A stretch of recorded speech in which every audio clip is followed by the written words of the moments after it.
Hello and welcome back for another episode of Leadership that Liberates. Today we're going to talk about uncertainty, the unknown, that space between what has been and what will be. And I was thinking about this because it just feels like there is so much uncertainty in the world, and there always is. We're never actually existing in a state of certainty, even if things feel or seem to be certain, they never are, right? They never are, but they feel especially uncertain right now. There is so much political upheaval and instability. There have been so many budget and funding cuts to so many areas, particularly within the US context. So many people, tens of thousands of people, losing their jobs. We have climate change and ecocide and all of the unknowns around weather and climate disasters. And there's just so much that we're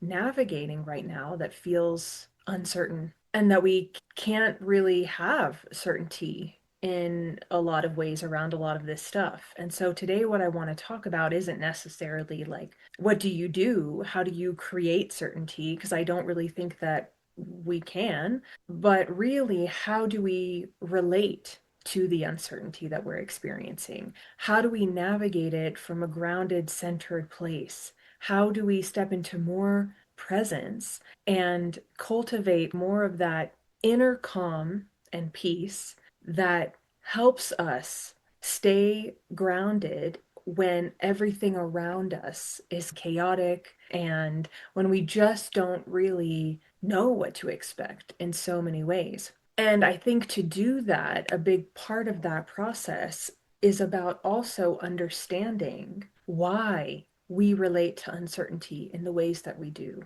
And why is it really that that creates so much fear and so much anxiety? And how do we shift the way that we're relating to our experience of uncertainty or our relationship to uncertainty? And how do we look at these deeper things that are driving the fear or the anxiety that we experience in the midst of uncertainty? And I want to share a quote with you about uncertainty because it's come up for me in the past around this topic, and I think it's useful in illustrating or illuminating the ways that we do tend to default around our orientation to uncertainty. And so this quote comes from Maria Popova, which I don't remember who that is, and I meant to look that up before, but I didn't. So this quote: "On the precipice of any great change, we can see with terrifying clarity the familiar firm footing we stand to lose. But we fill the abyss of the unfamiliar before us with dread at the potential loss rather than jubilation over the potential gain of gratifications we fail to envision because we haven't yet experienced them." For me, this is really pointing to the reality that so many of us tend to, what if this bad thing happens? What if this terrible thing goes wrong? We're preparing and planning for the worst case scenario, and we're just imagining the worst that could happen. And there is very little time or energy spent dreaming about possibility, envisioning potential, thinking about what could actually go right, what could turn out better than I ever could have imagined. And of course, I think so many of us, we're afraid if we hold on to some hope of what could be, that hope could be taken away, that we're going to face grief, loss, disappointment. And we convince ourselves that if we fixate and try to proactively prepare for the worst case scenario, that we're somehow setting ourselves up for success, potentially. But again, uncertainty is always present. We don't ever actually have control of the external world and the circumstances. We try to create the illusion of control, but what we're really doing is pouring our time and energy and attention into all the things that could go wrong rather than holding this possibility and this potential of what could be great and what could be even better. And I really think, especially collectively, we're on this kind of precipice of a collective revolution. We're moving into a whole new age and era of humanity, I think. And my perspective on that is that it's going to be so much better that it's ever been. And we have to go through the shitstorm to get there. It's just part of the process. For me, I don't believe that the chaos and crisis and collapse that we're experiencing right now is a sign of what's to come. I believe it's a sign of what's dying. And so I can hold on to that hope of possibility for the future. And it's because I have that hope of possibility that I can put my energy into action that supports that potential. But if I am spiraling around how hopeless it all is, I will act accordingly. And then we are much more likely to bring into reality the path or the potential or the possibility that we're fixated on. If we think about the way that the unconscious mind works and the ways that we kind of unconsciously orchestrate our lived experience to reflect our beliefs and our fears, then it makes sense that if we're fixating on all the things that could go wrong, we are more likely to experience all the things that could go wrong. Right? This is both in our personal lives and in our collective reality. And that's why hope and love and possibility is a choice. It's an active choice because in many ways we have to go against our, I don't want to say our nature because I really think it's our programming. It's not really our nature. It is what has become natural to us as a result of our programming. And so through this process of kind of the things that I want to share with you today, it's really about understanding what are the roots of this fear-based orientation to life and to the world. And it's by understanding and addressing and working with those parts of myself and my relationship to life that I can create the space and the possibility to actively choose to focus my energy and attention in a different direction. Because also in the process, through the process of the unknown, we can either experience the misery that comes with fixating on the worst case scenario, or we can experience the calm that comes with learning to trust ourselves and the universe. It is not easy. That is not an easy thing to do. And there are definitely times for me when I'm in that space between where I can spiral in despair, where I can feel like, oh my God, nothing's ever going to change. Nothing's ever going to get better. And I think that's part of the process. It is a part of the process. And how do I meet myself with so much loving compassion that I can create space to allow myself to feel that fear and anxiety without exploding or shutting down? And in that meeting of those parts of myself, how do I hold them and offer them support in a way that allows me to come out of the spiral and to re-anchor myself into hope and into trust and into presence? Because presence is a huge component of navigating uncertainty. We feel anxiety because we're focused on the future. Anxiety is a response to fear of future. I'm not saying there's nothing to be anxious about because there are things that we're experiencing that are very much impacting our present and our right now that can be anxiety inducing. But how do we not amplify and add to that by also projecting that anxiety into our future experience? With this, I think it's useful for us to think about what is our relationship to trust and how does that show up in the ways that I relate to life, to the universe, to God, source, creator, whatever my definition or understanding of the divine might be. It can be also really useful in this instance to go through an exercise that I talked about last week, I believe it was, recording our ABCs. So looking at an activating event, the beliefs that were formed as a result of that event, and the consequences of acting and moving and living as if those beliefs were true. So a few questions that I'll offer here for us. Reflect on a significant experience in which your trust was broken. How did that experience impact you? And what beliefs were created as a result? How do those beliefs shape your lived experience now? How do they impact your thoughts your behaviors, your decisions, and how might these beliefs be reflected in the way you relate to God, source, spirit, creator, universe, to life itself.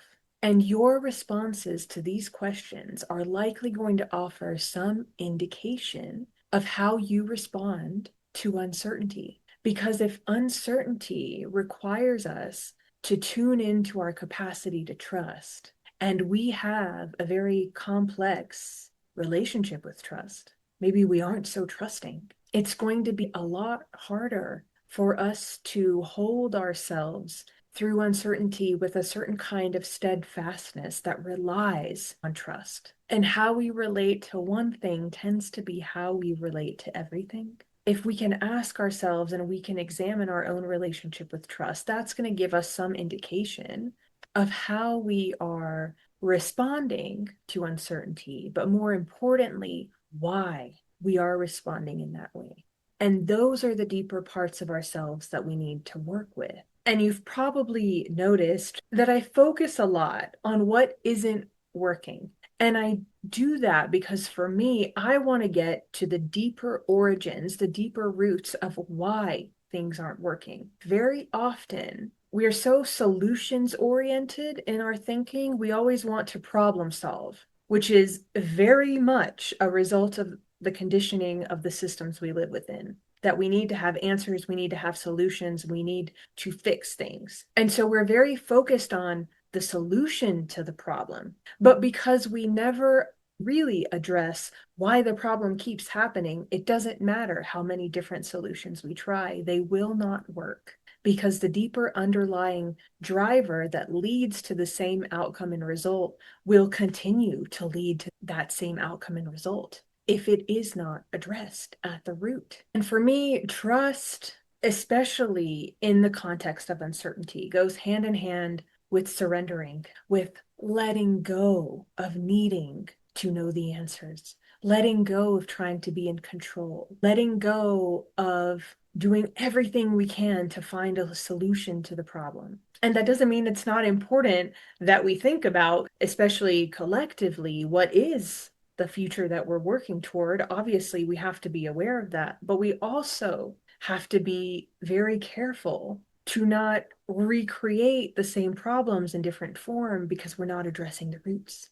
And so with surrender, the actual definition of surrender is really about giving up control. These different definitions I have found here: to give oneself over to something, to yield something to the possession or power of another. In the context of military and warfare, when someone surrenders, it's the relinquishment of control to another power. And so in this case, I think of surrender as giving up my desire for control to a greater, higher power or intelligent force or divine knowing. That doesn't mean that I don't have a role to play. That doesn't mean that there aren't things that I do. In this context, I don't see surrender as giving up.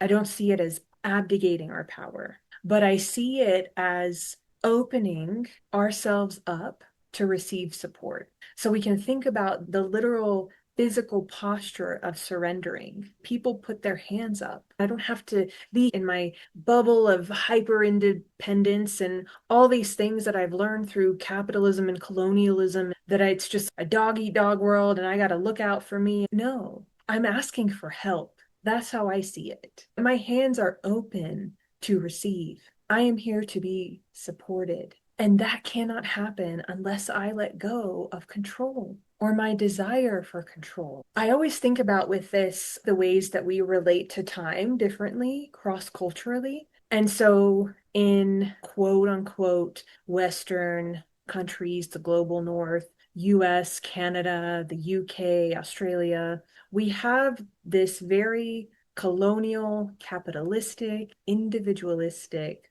objectified orientation to time. We talk about time as though it is something that we have control over. We can lose time, we can waste time, our time can be disrespected. It's this thing that we talk about as if we have ownership over it. In more collectivist cultures, more community-oriented cultures, time is perceived as what is called polychronic. Time is not linear, but rather it is a spiral, and it moves in this kind of circular way, and it is something we have no control over. And this orientation to time is why very often in collectivist cultures, people are late or people multitask during meetings. They'll answer phone calls during a business meeting. There's a different orientation to time. It is not something that is owned. So people don't hold themselves to this rigid expectation around things needing to happen in a certain amount of time or at a certain time. And this is why in a lot of cultures that are influenced by Islam in some way, people will say, I'll be there, inshallah. I'll see you then, inshallah. God willing. I'll do my part. I'll try to get there. But there's so many things that could happen between now and then that it doesn't really make sense for me to make a commitment to you because I don't have any control over what happens. So I'll be there, inshallah. Meaning if God wills it, if God allows it, if God opens the path for that, then I'll be there. But if God doesn't, then I maybe won't. It's almost like a surrendered way of orienting to time without fixation. And I think it's also useful for us to talk about what actually is control because it is self-protective. Our desire for control is a response to trauma. And it doesn't necessarily mean that you had to have this incredibly traumatic childhood. Honestly, we are like traumatized from so many things in our external environments all the time because we live within traumatizing systems. So we have all, to different extents, but I still think all of us have experienced this need to have control as a response to the traumatic context within which we live. So control is really this protective mechanism, this coping mechanism. And again, it's part of how we cope with fear of the unknown and of uncertainty. And it is really a desire to create certainty because it's through that certainty that we create a sense of safety. Control is also about perfectionism and not enoughness and the avoidance of not enoughness, trying to ensure that we are exactly as we're supposed to be, that everything in our lives goes exactly as it should or as it needs to, depending on however we're defining what it's supposed to be or how it should be or what it needs to be. It's also a reflection of a lack of trust. We don't need to control ourselves if we trust ourselves. We don't need to control other people if we trust them. We don't need to control situations and circumstances if we trust that things will be okay. There's also, I think, often an element of ego that comes in with control, this assumption that I know best and the way that I would do it is the best way. And I need to ensure that it happens in the way that I want it to happen. That is a desire to feel as though we have power and we are choosing. But really operating from a place of control is to surrender our actual power. Whereas I believe that surrendering is to step into our power, our sovereignty, because we cannot be in our power without trust. And if you think again about the posturing of control in opposition to surrender, where surrender is kind of like hands up, open. Control is like closed fist, right? Tight. It's tension. There's a different energy with responding to life in this way. It's a suffocation, a repression, a stifling. And in this context, I like to think about the serenity prayer, which when you look up more of it, there's a part of the serenity prayer that people share a lot. But if you go beyond that most quoted part, it is actually talking about exactly this. So I'm going to read that to you as well.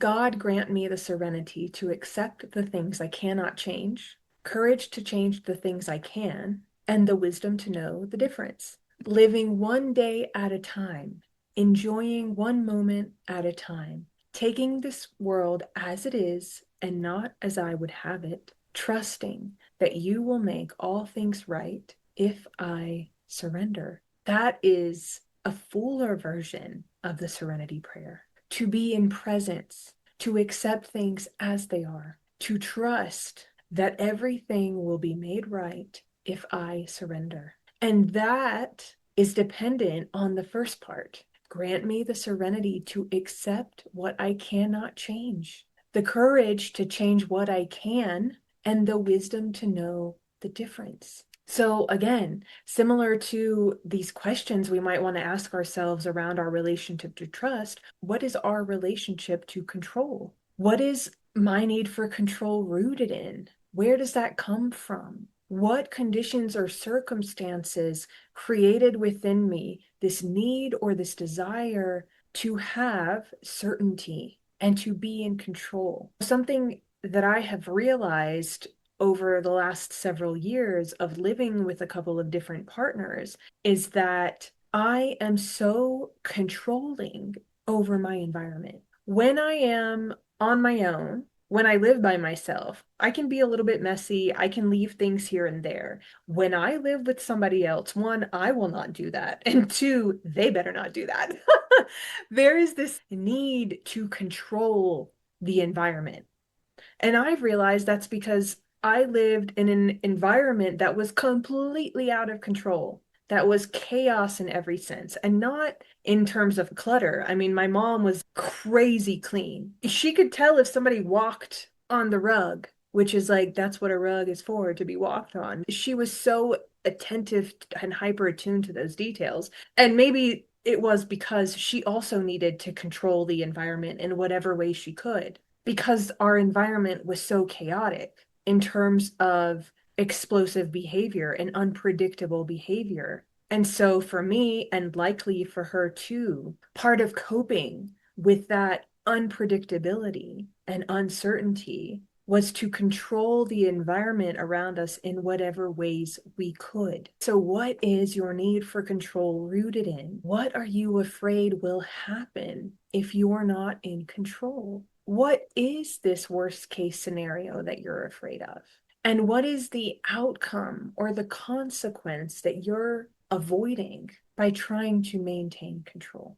And again, it's going to be deeper than whatever it seems to be on the surface. Me trying to be in control of my environment, my living space, is not actually about the things in my living space. It's not actually about that. I have a very good friend who says that one of the ways she tries to create control in her life is through her schedule. And she wants to make sure that like everything is blocked off in a very particular way. She doesn't like when plans are changed or when there is some kind of shift in her schedule. And for her, that is a way to control, but it's to control something deeper. It's not actually about how she's spending her time.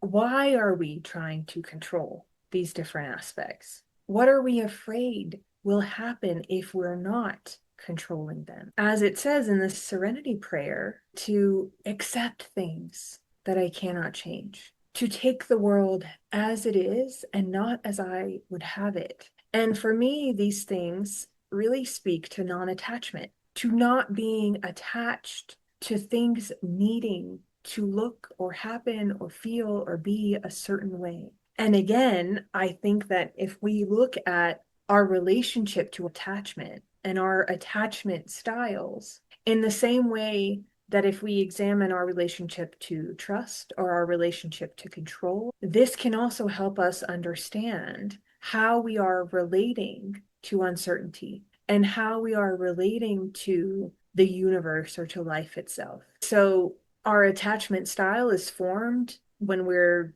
babies. It's the way that we create this emotional bond with our caregivers and how we ensure that our needs are met. And it plays a big role in our later life social, emotional, and cognitive development. There are 3 to 4 different attachment styles. There's the secure attachment, anxious attachment, avoidant attachment, or there's anxious avoidant. Some people are kind of both at the same time. And so, of course, a secure attachment is created when we feel safe and secure, when there is confidence and evidence that our caregivers will be there for us, that we can depend on them, that we can rely on them to meet our wants and needs. We will develop an anxious attachment when that feels uncertain or not actually sure if they'll show up for us. We're not actually sure that we can depend on them. Maybe our needs or our wants are overwhelming for them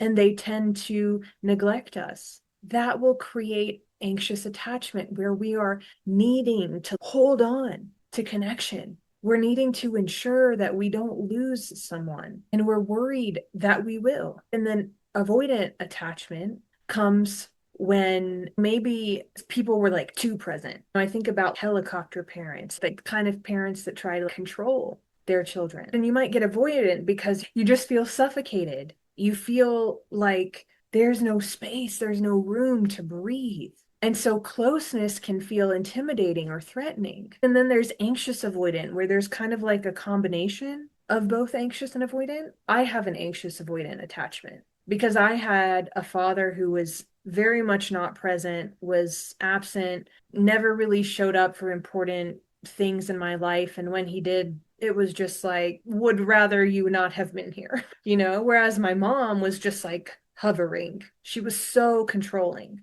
And so I experience both in the context of relationship. I'm afraid to be left and abandoned, and I want to feel connection. But if somebody is too close, I can easily feel smothered. Our attachment styles can show us a lot about the ways that we relate to uncertainty and to what degree are we trusting of the universe or of life. So if I have a secure attachment, I'm more likely to trust that I will be taken care of, that things are going to work out, that even if I don't know what's going to happen, I do know it will be okay. If I have an anxious attachment style, I am more likely to stress and worry about what might happen or what could go wrong. If I have an avoidant attachment style, I'm more likely to numb out. I'm going to disassociate. I'm going to become disembodied. I'm going to avoid the feelings of discomfort in some way. So both the avoidant and the anxious, they're ways of not being present with what is as it is right now. Like the Buddha said, the root of suffering is attachment. From a Buddhist perspective, non-attachment then is this ability to engage with an experience, a person, a thing, an idea with flexibility, with adaptability, and without fixation on specific outcomes. And this highlights also having the capacity to not need to be in control of our experience by clinging to certain experiences that we perceive to be desirable or avoiding experiences that we perceive to be undesirable. And non-attachment is not the same thing as detachment. So non-attachment is a practice of mindfulness and presence in the now, in the existing moment, whereas detachment is a complete lack of interest in the world around us. Detaching ourselves means we distance ourselves, and usually that's an attempt to avoid an uncomfortable feeling or experience. Non-attachment is not holding on, not grasping, whereas detachment implies a pulling away. So with detachment, we are protecting ourselves from disappointment, but with non-attachment, we are opening ourselves up to possibility. The detachment is a little bit more of that sort of disassociated, disembodied way of kind of numbing out. Non-attachment doesn't reflect indifference. It reflects surrender and presence and trust. I think that one of the most important ways to cultivate our ability and our capacity to be trusting and surrendered and present is through gratitude. Because what happens when we are focused on the negative, bad what ifs, the worst case scenario, all the things that could potentially go wrong, we're coming from a place of lack and scarcity, in a sense. Like something is missing, and things will only be better or okay or right when they're different, when they are not as they are now. Whereas if we're focused on gratitude, what's good in our lives, and being thankful for the things that we have right now, then gratitude is an act of presence. I don't need anything to change to be grateful. I don't need my circumstances to be different in order to feel content. I don't need to have more before I can be thankful for what already is. So the question here is, how are we stewarding what is already here right now? How are we stewarding what has already been given to us? If we focus on what's missing, what's lacking, what isn't right, what needs to change, that's all we will see and feel and experience in life. And it's a recipe for discontent and disappointment. Whereas if I choose to focus on what is working, what I already have, what is good, that is here now, I am orienting to life from this place of abundance. I'm more likely to be able to cultivate that feeling of inner peace and inner contentment because I recognize I am resourced and what is within me is core to my resourcing. In Buddhism, gratitude is linked to interconnectedness and interdependence. We are grateful because we know the web of life supports us. We are grateful because we know the world is immeasurably abundant and there is actually more than enough to go around. There is reason to believe that I will be taken care of, that everything will be all right.